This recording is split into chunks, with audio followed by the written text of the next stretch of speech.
Hello, welcome back to another episode of Sparky's Tech Corner.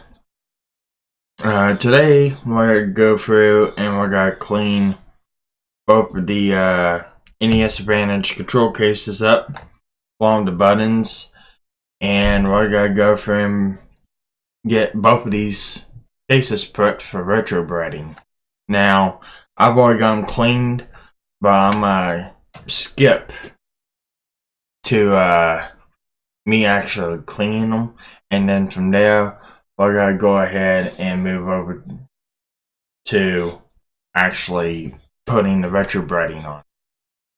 Now, basically how I clean both of these is very simple. Anyone can do it. I usually just soak them in hot water and cascade, and then scrub them with a really coarse plastic bristled brush. Same with the buttons and all the other components for it. And afterwards, I'll just throw it in the dishwasher and let the rest of it wash off.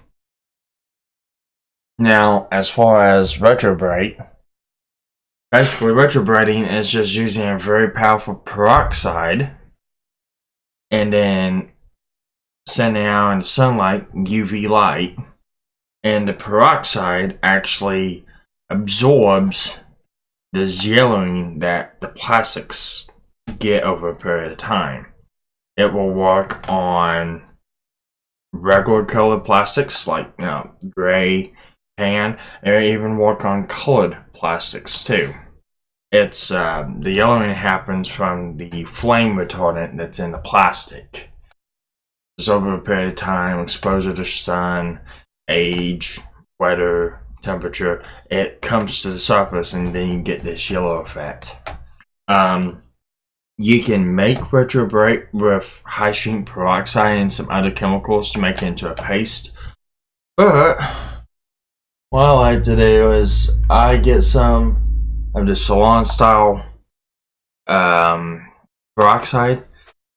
It's a very high strength.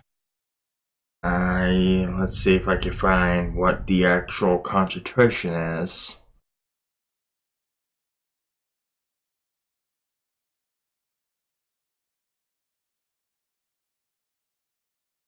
And it's got 2 types of alcohol, 2 types of acid, hydrogen peroxide in it, but it doesn't tell me what the percentage is. This is a 32-ounce bottle. I bought this off eBay, so I'll put the link to this in the description below. So with that, I'm just gonna go ahead and skip to fast forward, and it's gonna go showing me putting this into the dishwasher, washing it, scrubbing it, everything like that, washing the buttons. I didn't really have to do much with the buttons and the knobs. I just stuck them in my little drawer, put some cascade in it, switched around a little bit, and I got most of the stuff off. I didn't even have to scrub on it a little, that much. Afterwards, got everything out, dried it with alcohol, and then we're gonna cut from that to me applying the Retrobrite onto these plastics. And how I'm going to do it is I'm going to be using clear clean wrap, and we're going to lay it out, we're going to brush it on, and wrap it up, and then I'm going to sit outside for a day or two, just depending on how long it takes to get this yellowing out. Now, it's not going to affect the plastic leaving out on there for a long period of time. But if you're trying to do this in high volumes, then by all means, do some due diligence and actually track how long it takes.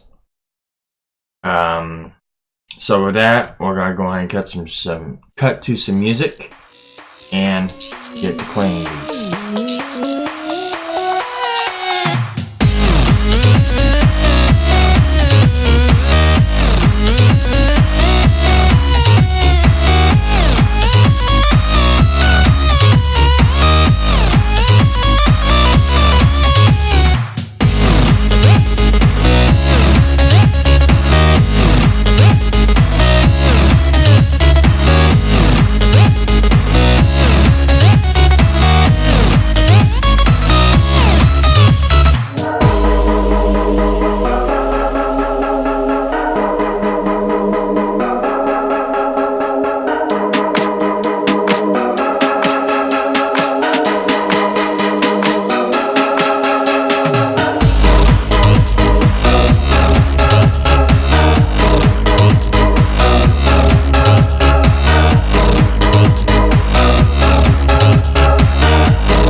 Okay, and that's pretty much the retrobriting process right now.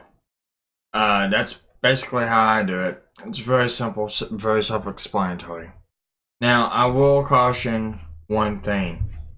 When you're using this stuff, use gloves. Do not let this stuff stain your skin for any length of time, because it will burn you. Oh, how can I describe it? It feels like a very intense heat burn. It's the reaction from the acid that's in the product. So, either be very, very careful actually applying this without gloves, or use gloves. I would recommend use gloves. So, if you can look here, we can tell that this is our very, very yellowed console. And this one, we're going to put the number 1 right down on that. And this is our second console. We're just going to put 2. That way we can kind of reference which one's which. Get that away from the actual paint a little bit. But we're going to go ahead and do it before and after. And this is the before. And as you can tell, this is very yellowed. This is semi-yellowed. I'm going to go ahead and put these outside. Wait a period of time, bring them back in. And this is the before. And this is after. Like I just said, this is after. I've had these for about 2 days now, retrobriting.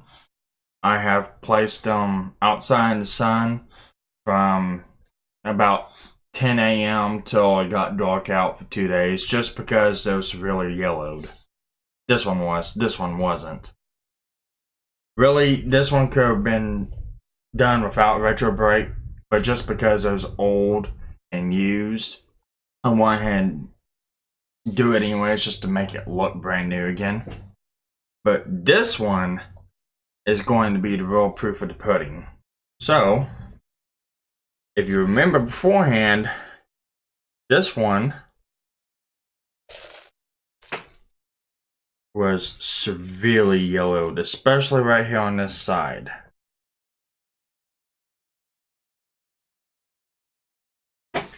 I take it and just wipe a little bit of this peroxide off.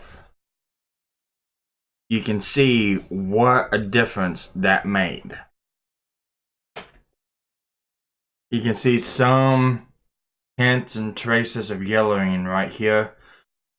But for the most part, it's pretty clean.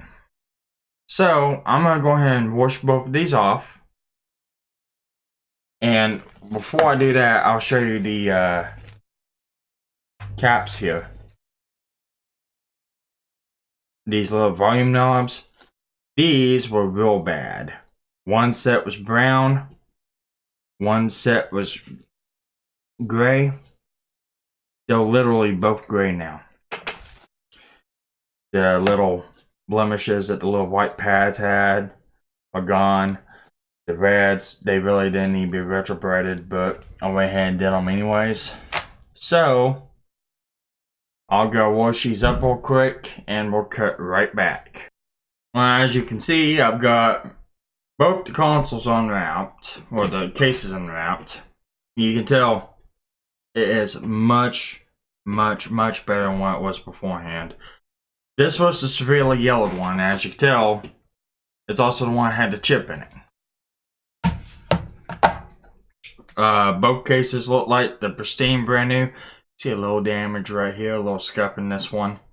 And same thing with our buttons. If you can remember, and I'll put up a picture of beforehand. We had 2 of these dials here that were brown, and the other 2 are gray. We had some dark colorations in the buttons. The red buttons were okay. But we also, I mean, just down this whole one side of this one case, it just had severe yellowing on it. And the retrobriting process works and it does wonders. It just takes time and it takes effort. But with a little time and a little effort, if you spend into it, you can make any old console look brand new again. Like I said, this is the stuff I used. It is Superstore 50 volume, 32 ounce bottle. Again, the link will be down in the description below. I'd like to give a thanks to the first person I seen with this process being done to, and that was the 8-bit guy on his channel. And I will link his video in the comments below, I mean the description below as well, as long as I have a end title video with him in it, featuring his video of retrobriting. And his was the first I came across in doing this. I've seen Game Tech do it, but he's used liquid hydrogen peroxide and actually dipped the entire console into a tank. I didn't want to go that process. I like the 8-bit guy's method. On his channel, you'll find the links and descriptions to the site that he found in doing this. But I mean, I'm real impressed with how well it did with these two shells. So with that, I'm gonna go ahead and call this video right here. If you watched to the end, I do thank you. Please like and subscribe. The next video on this console will be going through both of the circuit boards here, and we're gonna clean them up. And afterwards, we're gonna reassemble them. I'm gonna go ahead and reassemble both of them. Even though at a later date, I'm gonna take this one back apart so I can fix this and probably do some design work on it. But this is gonna be the one I keep, and this is probably gonna be the one I sell later on. So, I do thank you for watching to the end, and see you guys on the next one. Thank you.